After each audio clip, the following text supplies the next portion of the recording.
Amables televidentes, la semana anterior se produjeron declaraciones de la todavía relatora especial para la libertad de expresión por la Comisión Interamericana de los Derechos Humanos, Catalina Botero, quien a través de una entrevista concedida a diario El País de España ha advertido que Ecuador, después de Cuba, es el país en donde hay mayores restricciones a la libertad de expresión y, por cierto, ha hecho nuevas críticas en torno a algunos acápites de la Ley Orgánica de Comunicación, por ejemplo, el tema vinculado a la información de interés público.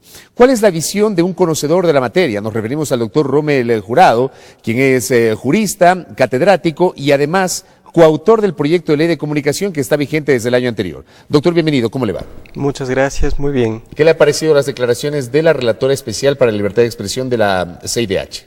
Sinceramente me han parecido imprecisas. Ella hace referencia a una supuesta norma por la cual el gobierno dice qué publicar y qué no publicar. Esa norma no existe en la ley de comunicación y me parece que esa es una imprecisión poco digna de alguien que ha ocupado un cargo tan alto. En todo caso, si es que ella desea sustentar su afirmación, públicamente ha hablado de la necesidad de que muestre cuál es la norma a la que se refiere. Hasta donde yo conozco, no existe una norma que diga que el gobierno puede decir qué se publica y qué no se publica, como afirma la señora Botero. ¿Pero qué es información de interés público? Porque si uno revisa la ley, se establece que hay de alguna manera que cubrir por parte de los medios la información de interés público. Sí. ¿Quién cataloga qué debemos cubrir los medios y periodistas que sea de interés público? ¿Y quién decide que si no cubrimos determinada cosa, podemos ser incluso susceptibles de un llamado de atención o de una sanción? A ver, lo primero que hay que decir es que la ley define que hay censura previa cuando de forma deliberada, con conciencia y voluntad, y con la finalidad de afectar a alguien, de perjudicar a alguien o de beneficiar a alguien, se omite cubrir información de relevancia pública. Esa es la infracción. De forma deliberada, con conciencia y voluntad, con el ánimo, con la finalidad de perjudicar o beneficiar a alguien, se omite cubrir información de relevancia pública. Ahora bien, dejando claro cuál es la infracción, hay que definir entonces qué es información de relevancia pública.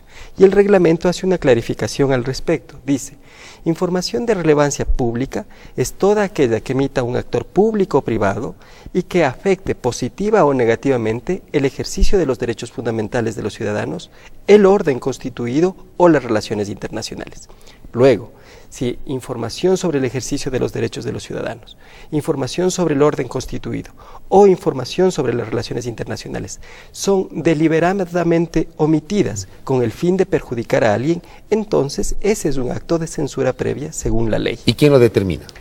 Primero la ley, hay que cumplir toda esta adecuación típica, se llama, es decir, verificar que todos los elementos descritos en la ley y en el reglamento se cumplan adecuadamente.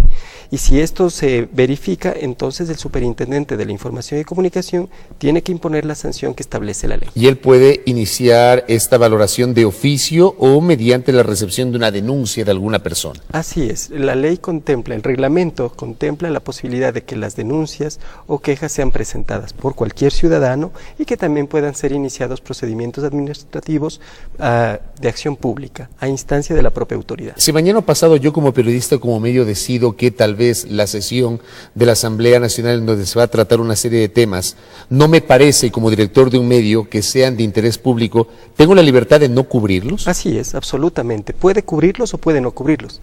Pero si usted, de forma deliberada y con el ánimo de perjudicar a alguien en específico, de borrarle de la pantalla, de no darle voz, de no darle palabra, decide nunca cubrir las actuaciones de una determinada persona, por ejemplo, entonces sí que hay una omisión deliberada de información de relevancia pública.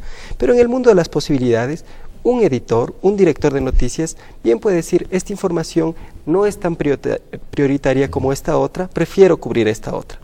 Ahí no pasa nada, hay un ejercicio sano de la discrecionalidad editorial, pero cuando la finalidad es perjudicar a alguien deliberadamente, entonces se incurre en una censura previa. Bueno, esa ha sido una práctica histórica en ciertos medios de comunicación. Yo aquí hablo desde la experiencia personal, me ha correspondido trabajar en algunos medios en donde, y puedo certificarlo, se han dado listas de personas vetadas, es decir, que no se puede entrevistar, o de temas que no se pueden tocar, o de cuestiones que no se cubren por los intereses del propietario del medio. Hacia, por ejemplo, estos ejemplos apunta la regulación. Exactamente, mire, ese era el problema que está detrás de la regulación, que existían en los medios de comunicación social efectivamente listas de personas o de temas que no deberían ser visibilizados o porque afectaban los intereses de los propietarios de los medios o de los grupos económicos vinculados a los propietarios de los medios de comunicación o porque tenían animadversiones personales, competencias comerciales o incluso personales con estas personas a las que preferían vetar. Esta es una práctica legítima. Los medios de comunicación deben actuar democráticamente y democráticamente implica no excluir por razones ilegítimas a las personas de los medios de comunicación. Frente a esto, el Consejo de Regulación y Desarrollo de la Información y Comunicación, Cordicón, emitió en estas horas una misiva, una suerte de respuesta a Catalina Botero, en donde señala que por un lado o desconoce la ley o que tal vez sus motivaciones pueden ser políticas al haberse referido de la forma como lo hizo, señalar que Ecuador después de Cuba es el país que mayores restricciones tiene sobre la libertad de expresión. ¿Pudieron haber sido políticas estas declaraciones de la relatora? Yo creo que efectivamente, y cuando digo políticas no hablo de militancias políticas. Desde mi perspectiva, la señora Botero tiene una visión liberal de los derechos de la comunicación.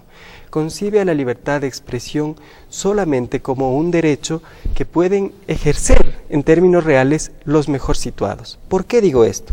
Porque para que la libertad de expresión sea un derecho que todas las personas podamos ejercer, hace falta crear condiciones económicas, sociales y políticas que nos permitan acceder efectivamente al ejercicio de ese derecho. Lo que la ley ha hecho en esta dirección es, por ejemplo, redistribuir las frecuencias del espectro radioeléctrico, lo que equivale a modificar la estructura de propiedad de los medios de comunicación y la estructura de acceso a los medios de comunicación.